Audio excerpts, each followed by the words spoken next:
ಸಾವಿರದ 1912ರಲ್ಲಿ ಐಷಾರಾಮಿ ಹಡಗು ಟೈಟಾನಿಕ್ ಇಂಗ್ಲೆಂಡ್ನಿಂದ ನ್ಯೂಯಾರ್ಕಿನತ್ತ ಪ್ರಯಾಣ ಬೆಳೆಸಿತ್ತು.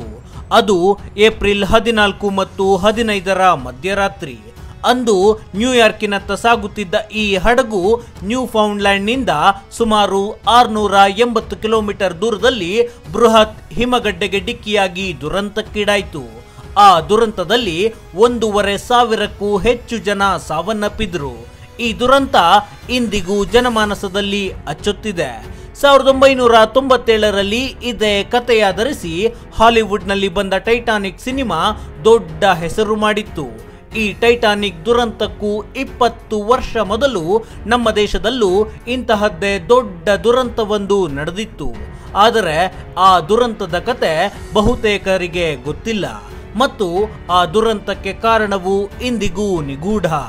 ಈ ದುರಂತದಲ್ಲಿ ಹಡಗಿನಲ್ಲಿದ್ದ 746 ಜನ ಜಲಸಮಾಧಿಯಾಗಿದ್ದರು.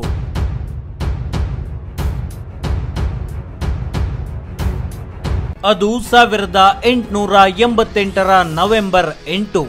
ಮುಂಬೈ ಮೂಲದ SS ವೈತರಣಾ ಎಂಬ ಹಡಗು ಗುಜರಾತ್ನ ಕಚ್ ಬಂದರಿನಿಂದ ಹೊರಟಿತ್ತು. ಈ ಹಡಗು ಗುಜರಾತಿನ ದ್ವಾರಕಾಗೆ ಬಂದು ಅಲ್ಲಿಂದ ಪೋರಬಂದರಿನತ್ತ ತೆರಳಿತ್ತು. ಹೀಗೆ ಸಾಗುವಾಗ ಪ್ರತಿಕೂಲ ಹವಾಮಾನದ ನಡುವೆಯೂ ವೈತರಣಾ ಹಡಗು ಮುಂಬೈ ಕಡೆಗೆ ಸಾಗಿತ್ತು. ಹಾಗೆ ಹೊರಟ ಆ ಹಡಗು ಮುಂಬೈ ತಲುಪುವ ಮೊದಲೇ ಭೀಕರ ಬಿರುಗಾಳಿಗೆ ಸಿಲುಕಿಬಿಡ್ತು. ಸಮುದ್ರದ ಚಂಡಮಾರುತವನ್ನ ಎದುರಿಸುವ ಶಕ್ತಿ ಆ ಹಡಗಿಗೆ ಇರಲಿಲ್ಲ. ಪರಿಣಾಮ ಮ್ಯಾಂಗ್ರೋಲ್ ಕರಾವಳಿಯಿಂದ ಸುಮಾರು 20 ಕಿಲೋಮೀಟರ್ ದೂರದಲ್ಲೇ ಹಡಗು ಸಂಪೂರ್ಣ ಜಲಸಮಾಧಿಯಾಯಿತು. ಟೈಟಾನಿಕ್ ದುರಂತಕ್ಕಿಂತಲೂ 20 ವರ್ಷಗಳ ಮೊದಲೇ ನಡೆದಿದ್ದ ಮಹಾದುರಂತವಿದು. ಆದರೆ ಟೈಟಾನಿಕ್ ದುರಂತದಷ್ಟು ವ್ಯಾಪಕವಾಗಿ ಈ ವಿಚಾರ ಯಾರಿಗೂ ಗೊತ್ತಾಗಿರಲಿಲ್ಲ. ಟೈಟಾನಿಕ್ ಘಟನೆಗಿಂತಲೂ ಮೊದಲೇ ಈ ದುರಂತ ಸಂಭವಿಸಿದ್ರೂ ಈ ದುರಂತವನ್ನ ಟೈಟಾನಿಕ್ ಆಫ್ ಗುಜರಾತ್ ಎಂದೇ ಕರೆಯಲಾಗುತ್ತೆ. ಘಟನೆ ನಡೆದ ದಿನ ಭಾರತದ ಪಾಲಿಗೆ ಕರಾಳ ದಿನ.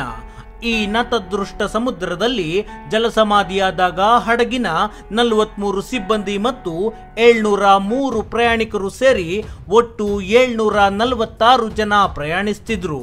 ಇದು ದಾಖಲೆಗಳ ಪ್ರಕಾರ ಇರುವ ಲೆಕ್ಕವಾದರೆ, ಇನ್ನೊಂದು ಮೂಲದ ಪ್ರಕಾರ ಅಂದು 1300ರಷ್ಟು ಜನ ದುರಂತದಲ್ಲಿ ಮಡಿದಿದ್ದರು ಎಂದು ಹೇಳಲಾಗುತ್ತೆ.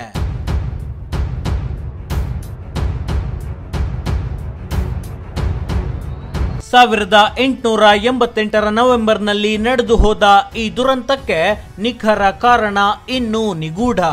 ಸಮುದ್ರದ ಬಿರುಗಾಳಿಗೆ ಹಡಗು ಸಿಕ್ಕಿ ಮುಳುಗಿರಬಹುದು ಅನ್ನೋದು ಕೇವಲ ಅಂದಾಜು. ಯಾವ ಕಾರಣಕ್ಕೆ ಹಡಗು ದುರಂತಕ್ಕೀಡಾಯಿತು ಎಂಬುದರ ಬಗ್ಗೆ ಸ್ಪಷ್ಟತೆಯೇ ಇಲ್ಲ. ಈ ದುರಂತದಲ್ಲಿ ಸತ್ತವರೆಷ್ಟು ಅನ್ನೋ ಖಚಿತ ಸಂಖ್ಯೆಗಳೂ ಇಲ್ಲ. ಎಲ್ಲಕ್ಕಿಂತಲೂ ಹೆಚ್ಚಾಗಿ ದುರಂತಕ್ಕೀಡಾದ ಹಡಗಿನ ಅವಶೇಷಗಳು ಇಂದಿಗೂ ಸಿಕ್ಕಿಲ್ಲ. ದುರಂತದ ಬಳಿಕ ಮಡಿದವರ ಒಂದೇ ಒಂದು ದೇಹವೂ ಸಿಕ್ಕಿರ್ಲಿಲ್ವಂತೆ.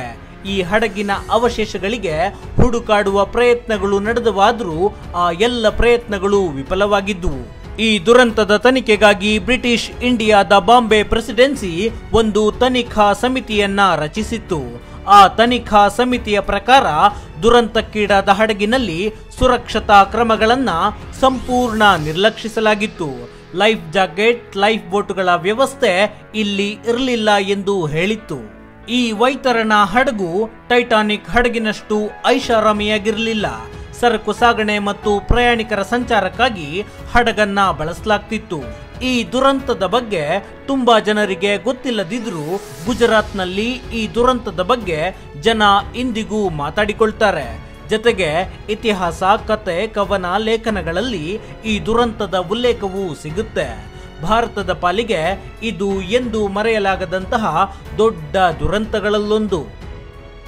ಈ ವಿಡಿಯೋ ಇಷ್ಟ ಆದರೆ ಲೈಕ್ ಮಾಡಿ, ಕನ್ನಡ ನ್ಯೂಸ್ ಅಡ್ಡ ಚಾನಲ್ನ ಸಬ್ಸ್ಕ್ರೈಬ್ ಮಾಡಿ.